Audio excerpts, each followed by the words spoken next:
Bueno, buenas tardes para todos. La verdad es que es un placer enorme estar aquí, disfrutando esta tarde, acompañada en este momento del tesoro que tiene la educación pública cuando hablamos de media, que son los jóvenes que representan a sus comunidades educativas.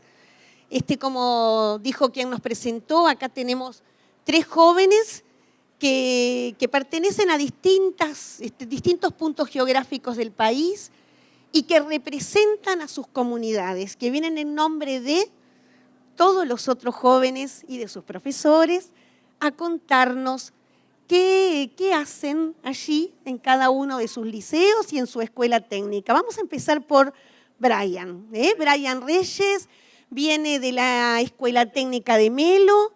Tiene una experiencia interesante para contarnos que se relaciona con el uso de las tecnologías en el aula. Así que te paso el micrófono. Buenas, mi nombre es Brian Reyes, soy de la Escuela Técnica Superior de Melo, zona norte, ya que es un anexo, ya que estoy estudiando. Bueno, como dijo, el proyecto de nosotros trata de incorporar la tecnología en el aula de clase. Lo que queremos lograr es que las clases sean diferentes, tecnológicas y divertidas. Hemos venido haciendo distintos talleres, capacitando a los maestros y a los alumnos a utilizar distintas herramientas digitales. Cuando empezamos con unas herramientas y el maestro primero como que tenía miedo de utilizar la tecnología, porque era algo diferente. Entonces primero quedó observando y después los alumnos empezaron a enganchar y como que quedó sorprendido. Decía, pero ¿qué pasó acá? Todos se engancharon. Y empezamos a mostrarle el beneficio que tenía utilizar la tecnología, ya que no era en sí algo nuevo, pero sí para ello. Y empezamos a hacer varios talleres según las clases que ellos estaban dando. Y después empezamos a incorporarla tanto en escuelas, en UTUS y en liceo. Después varios talleres en escuela que empezamos a dar, seguimos en UTU, ya que esto surgió por problemas en UTU. En mi clase, por ejemplo, ya que es algo que constantemente hay problemas porque algunos se sacan los celulares o las computadoras y el docente no puede dar la clase. También eso debe ser uno de los problemas del docente porque tiene miedo de utilizarlo. Y nosotros empezamos a usar eso en ventaja de la educación. Ya que les gusta, se divierten, utilizamos esos beneficios, que se divierten a través de la enseñanza, a través de los juegos, por ejemplo. Decime, Brian, ¿cómo se les ocurrió esta idea a ustedes? De tratar de, fíjate que ustedes hacen el viaje al revés, ustedes están ayudando a los profesores a pensar en cuánto ayudaría, cuánto moviliza el dictado de una clase la aplicación de la tecnología. ¿Cómo surgió eso? Y bueno, esto surgió porque estábamos teniendo problemas, o sea, se sabe que la educación es algo importante, pero pasar sin saber tampoco es algo que beneficie mucho en sí. Y ya aprovechamos el uso de la XO, por ejemplo, tanto la XO como la variedad de los equipos igual. Empezamos a utilizar distintas herramientas. No utilizábamos para nada. Claro. Era aburrida las clases, en sí yo también me aburría un poco, y nos aprendía mucho. Entonces se aburrían y al aburrirse no aprendían, no hacían las tareas ni nada, solo querían utilizar las computadoras. Entonces nosotros propusimos esa idea. Empecé a investigar cómo utilizarla, cómo podemos utilizarla a favor, qué herramientas se podría utilizar, pero que no sea solo tecnológica la clase, sino mantener un equilibrio, tanto lo tecnológico como lo tradicional, que sería el papel y el lápiz. Muy bien, la verdad que es muy interesante lo que nos está planteando Brian, porque realmente, ¿no?, partir de una situación negativa como es el aburrimiento, para verla como una oportunidad para repensar la vida en el aula y ayudar a los profes a insertar el uso de la tecnología. Permitime, Brian, Noah Charquero del Liceo 71 también tiene una experiencia para contar de inclusión de tecnología, ¿verdad? Sí, definitivamente. En los proyectos que nosotros hicimos sobre la investigación del impacto, por así decirlo, del humano sobre el arroyo Miguelete, usamos la mayor parte fue gracias a la tecnología, por ejemplo, las impresoras 3D que nos aportó el PNCIPA, la red global. Los sensores, ¿no? Los sensores físico-químicos para conseguir diferentes datos, por ejemplo, pH, turbidez del agua. Por ejemplo, con las impresoras 3D pudimos hacer mecanismos, los cuales se llaman biosoportes, que implantando ciertas bacterias pueden también descontaminar ciertas plantas depuradoras de agua Y lo que nosotros también nos enfocamos fue en hacer diferentes a los que ya hay en el mercado. En Noruega hace un par de años se inventó, pero el problema era que a veces en corrientes y eso se perdían y generaban contaminaciones. Y nosotros lo que hicimos fue usar un producto a base de que se pudiese, si se perdieran y eso, a los 2 años aproximadamente se biodegradan y no generarían una contaminación. Más allá de este proyecto puntual, donde ustedes hicieron un análisis de la situación, digamos, del agua en el arroyo que está próximo al liceo, tu liceo tiene otras propuestas, parten de centros de interés. A ver, contale un poco a la gente qué pasa en el Liceo 71, más allá de los proyectos de ciencia como el que recién contaste. Sí, definitivamente es un liceo muy activo, que aparte de todo hay cierta retroalimentación entre el estudiante y los docentes, directores y demás, en los cuales hay diferentes centros de interés, como dijiste, que es, por ejemplo, a vos te gusta hacer fútbol o básquetbol, vos te dividís en los ciertos centros de interés que hay, fútbol, básquetbol, también se iba a implementar cocina, hay de todo. Hay Por ajedrez, ejemplo, hay sí. patín, ¿qué más? Sí. Yo me acuerdo de algunos, pero Por ejemplo, coreografía, todo así. coreografías, muy bien. Después también está lo que pelota al medio, también competimos y o sea, Ujú. son todas diferentes actividades que para que ninguno se sienta fuera de ese ámbito del liceo, sino que cada uno tiene para lo que le gusta. ¿Y a vos qué te parece que aporta esa posibilidad de trabajar por centros de interés? ¿Qué le brinda a los alumnos, a los estudiantes en la relación con los profes, con la vida del liceo? ¿Qué te parece? Lo que me parece lo mejor es que aporta diferentes vínculos entre mismos los alumnos y los profesores. Mediante, por ejemplo, pelota al medio, los diferentes deportes, también tuvimos salidas didácticas.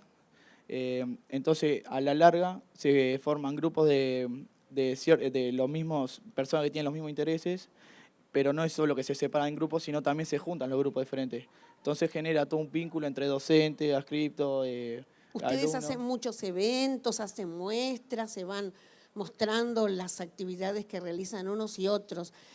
Yo quisiera comentar un minutito cómo entre lo que Brian nos contó y lo que Noa nos está contando, hay una relación directa con el tema de la convivencia, de la cooperación, ¿verdad? Que son valores que tratamos de desarrollar en las comunidades educativas. Y te voy a pedir, Noa, que le pases a Ana Clara, que viene del Liceo de Nueva Palmira, el micrófono. Así, bueno, empezamos a charlar un poquito con Ana Clara, que viene con una propuesta divertida, pero de mucho trabajo, ¿no? Colorida, pero con mucho esfuerzo. Contale un poquito al público, Ana Clara, ¿qué hacen allí en tu liceo? Bueno, en el Liceo de Nueva Palmira se realiza la Fiesta de la Primavera, que es el mayor proyecto pedagógico que hay en el centro.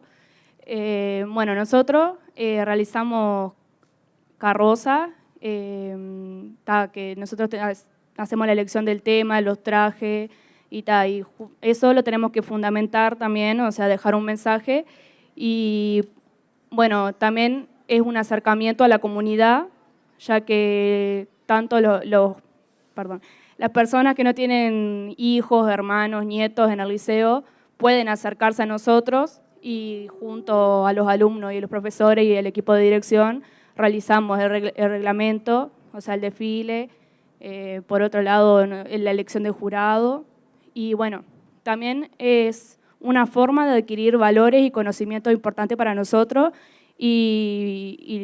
con lo que vamos a salir del liceo.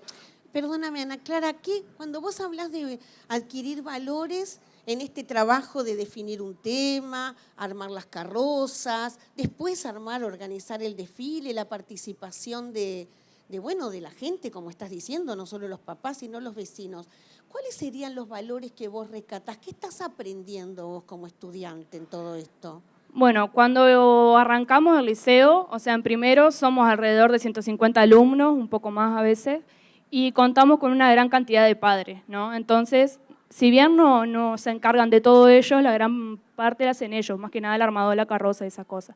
cuando van pasando los años, nosotros vamos aprendiendo a hacer, a soldar, a hacer los bosquejos de la carroza, de la vestimenta, de todo, y vamos contando con menos padres, no porque no quieran, sino porque son etapas que van culminando y nos toca a nosotros ser responsables y tomar la rienda, como quien dice.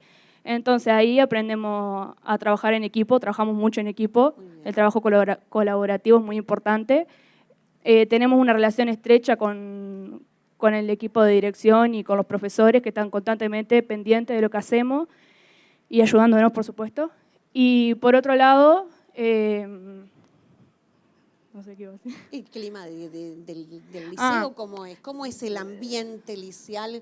Sí, por ejemplo, también, o sea, si bien es una competencia en cierto punto, porque hay puestos del primero al sexto, nosotros tenemos como un compañerismo, se forma un compañerismo no solamente con la generación, porque hacemos carroza de primero, carroza de segundo y todo así, sino que también tenemos una relación entre clases, o sea, entre generaciones, como quien dice. Por ejemplo, nosotros este año hicimos el Carnaval de Venecia, que quisimos transmitir más que nada el tema de las máscaras, fue simbólico, de que hay que sacarse las máscaras, de que hay que ser uno mismo.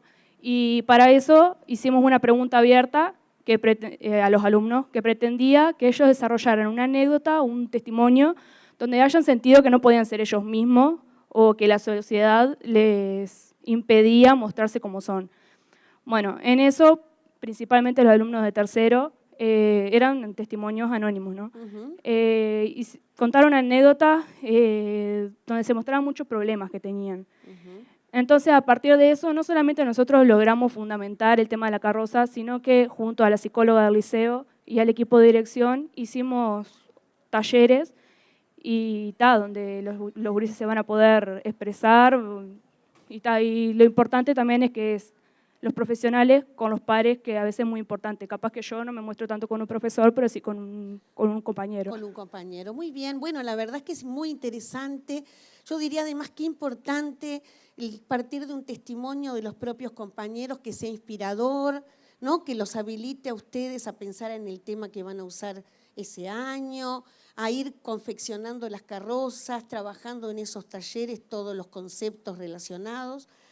Nosotros vamos a ir redondeando este momento y a mí me gustaría rescatar algunas cosas de lo que aquí se dijo, porque si bien los tres presentaron proyectos distintos, tienen valores en común. Muy interesante lo de Brian cuando de alguna manera nos plantea cómo los alumnos son capaces de hacer una propuesta de cambio casi de carácter didáctico, metodológico, el uso de los recursos, el intercambio de roles, ¿verdad? El intercambio de roles. Los docentes en cierta forma se vuelven alumnos y los alumnos en docentes. Exacto. Ustedes dicen en el proyecto es como hacer magia, ¿no? Le llaman así. Por otro lado, escuchamos a Noa, que también nos habla de un clima de aula muy especial, de un clima institucional muy especial como el que se vive en el Liceo 71, donde también comparten con los profesores y con los compañeros de diversos grados, porque tengo entendido que en esos centros de interés no trabajan solo desde el grupo clase, ¿verdad? No, trabajan entre mismo, cuando hay coreografía, por ejemplo, por decir un ejemplo, se mezclan segundo, tercero y eso es lo que forma también que haya más compañerismo, no dentro de las clases separadas, sino entre todo el liceo. Claro, indudablemente que la convivencia que se va tejiendo en esos espacios permite que después se disfrute todo el centro educativo más allá de ellos, ¿verdad? Bueno, y Ana Clara nos trajo esa propuesta que realmente me parece muy interesante y que tiene en común también la interrelación entre muchos actores institucionales, la toma de decisiones en conjunto, elegir un tema, enfrentarlo, construir la carroza, instituciones que trabajan de un modo diferente, que dan la palabra, que hacen circular la palabra, que aprovechan los recursos tecnológicos u otra clase de recursos y que ponen a jóvenes y a profesores con un protagonismo real. Por aquí vamos cerrando, fue un gusto compartir con ustedes. Gracias, chiquilines.